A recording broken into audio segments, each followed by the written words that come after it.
It is said in the book that God showed himself in Sinai in all his fearful might to say by means of it, I am God. This is my will. This is the lightning I hold ready for those who will rebel against the will of God.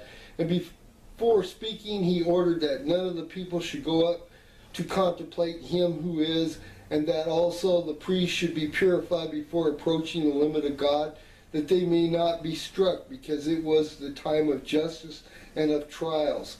Heaven was closed as if by a stone on the mystery of heaven and on the wrath of God, and only the sword of justice flashed from heaven and the guilty children. But now, not now, now the just one has come to consume all justice, and the time has come when without lightning and without limitations the word of God speaks to man to give him grace and life. The first word of the Father and Lord is this: I am your God. This is not one instance of the day in which this word is not uttered by the voice of God and is not written by his finger everywhere. It is continuously by everything. By grass, stars, by water, fire, by wool, by food, by light, by darkness, by healthy and illness, by wealth and poverty. Everything says, I am the Lord. You receive that from me. One thought of mine gives it to you, another thought takes it away from you. There is no power of armies or defense that can shield you from my will. It shouts in the voice of the winds, it sings in the murmur of the water, it gives off scent in the sweet smell of flowers. It is engraved on the mountaintops, and it whispers, speaks, calls, shouts in consciences, I am the Lord your God. Never forget that. Do not close your eyes, your ears. Do not suffocate your consciences so that you may not hear that word. In any case, it stands. The moment will come when it will be written by the fiery finger of God on the walls of banquet halls and on the waves of the rough seas, on the smiling lips of the children, or on the parlors of a dying old man, on sweet-smelling rose, or on fetid sepulchre. The moment will come when the exhilaration of the wine and pleasure in the bustle of business and the rest of night during a long walk, it will raise its voice and say, I am the Lord your God, not the flesh you kiss so avidly, not the food you gobble so greedily, not the gold you hoard so stingily, not the bed in which you idle, and neither taciturnity nor loneliness nor sleep can silence it. I am the Lord your God, the companion who will not abandon you, the guest you cannot drive out. Are you good? Then the guest and companion is a good friend, and you are wicked and guilty. Then the guest and companion becomes an angry king and gives no peace. He does not leave you. Separation from God is granted only to the damned souls. But the separation is their unappeasable and eternal torture. I am the Lord your God, and it adds, who brought you out of the land of Egypt, out of the house of slavery. Oh, he really says that just now. And from Egypt he is bringing you towards the promised land, which is not this place, but heaven. The eternal kingdom of the Lord, where there is no hunger or thirst or cold or death, but everything will exude joy and peace, and every soul will be replete with peace and joy. He is now releasing you from the real slavery. Here is the Redeemer. It is I have come to break your chains. Every human ruler may die, and though through his death slaves may be set free, but Satan does not die. He is eternal. He is the ruler who has fettered you in order to drag you where he wishes. You are sinners, and sin is the chain by means of which Satan holds you. I have come to break the chain. I am coming in the name of the Father, and because I want to come, the promise which has not been understood is therefore now being fulfilled. And I brought you out of the land of Egypt of slavery. This is now being fulfilled spiritually. The Lord your God, bringing you out of the land of the idol, who seduced the first parents, he frees you from the slavery of sin. He clothes you once again with grace and admits you to his kingdom. And I solemnly tell you that those who come to me will be able to hear the Most High say to the blessed hearts in the soft fatherly voice, I am the Lord your God, and I am drawing you to me free and happy. Come, turn your hearts and faces, your prayers and your will to the Lord. The hour of grace has come. You shall have no gods in my presence. You have heard many gods. You have heard how God is omniscient, with his eyes and his voice. Truly, you are always in his presence, whether you are locked in a room or amongst the crowds in the temple or in his presence.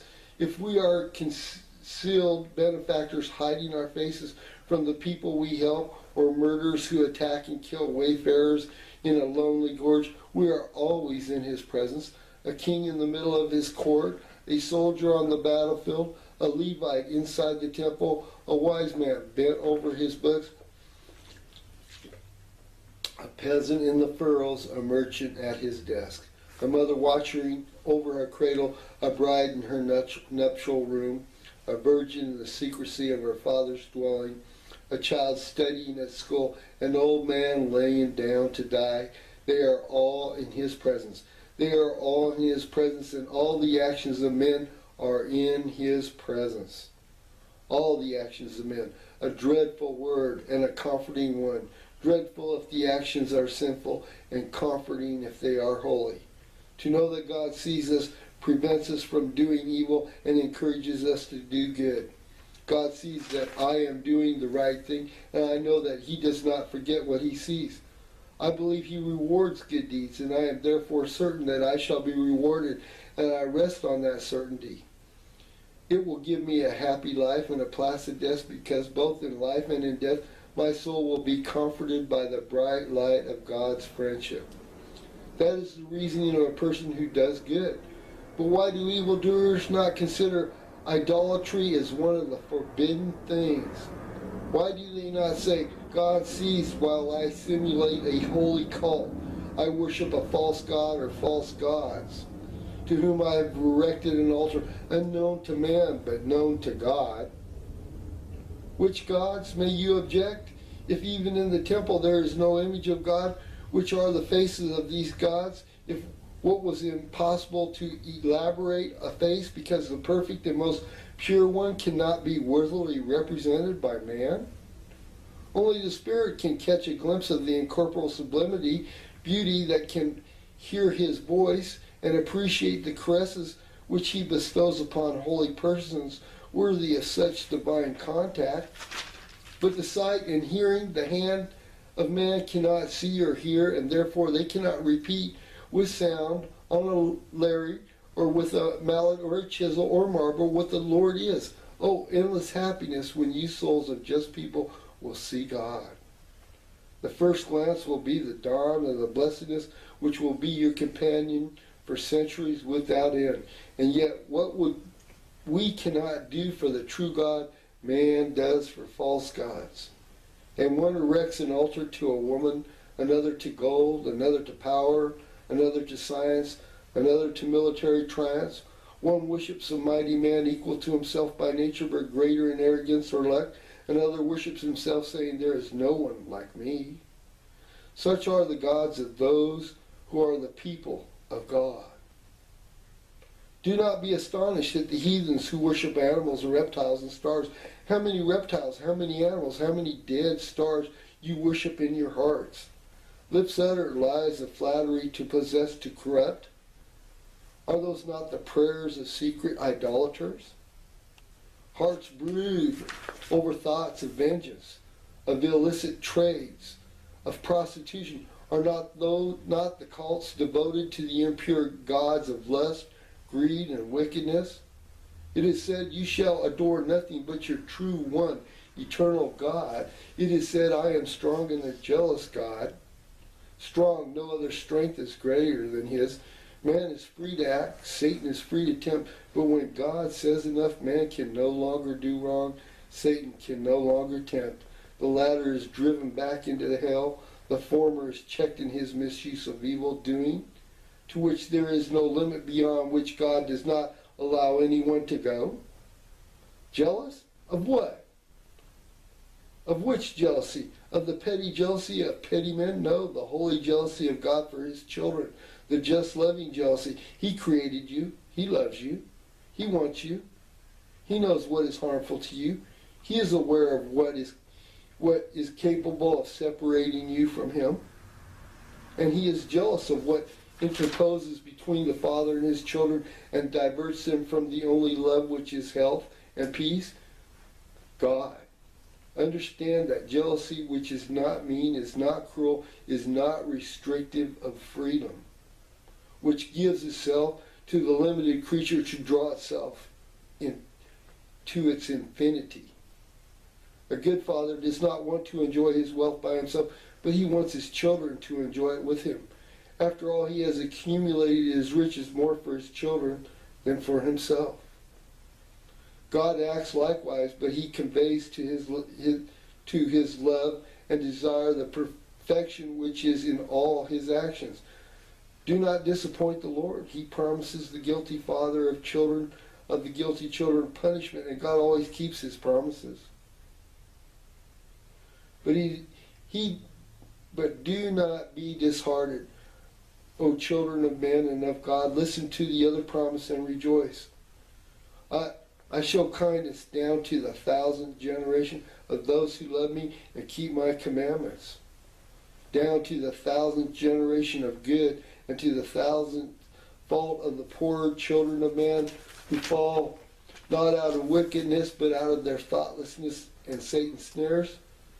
And all his kindness is even greater. I tell you that he stretches his arm out towards you with penitent hearts and faces washed by tears. And you say, Father, I have sinned. I know. I humble myself and confess my sins to you. Forgive me. Your forgiveness will be my strength to start living again the true life. Do not be afraid. Before you commit sins out of weakness, he knew that you would sin. His heart is closed only if you persist in your sin and want to sin, thus making of us a certain sin, or of many sins, your gods of horror. Demolish every idol. Make room for the true God. He will descend in his glory to consecrate your hearts, and when he sees that he is the only one in you, give God's dwelling back to him. His abode is not in the temples, with stones, but within the hearts of men. Wash its threshold.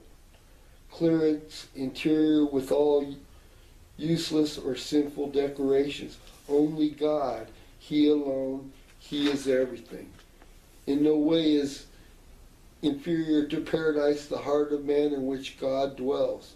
The heart of man who sings his love to the divine guest. Of every heart, make a heaven. Start your cohabitation with the Most High. In your eternal future, it will improve in power and joy.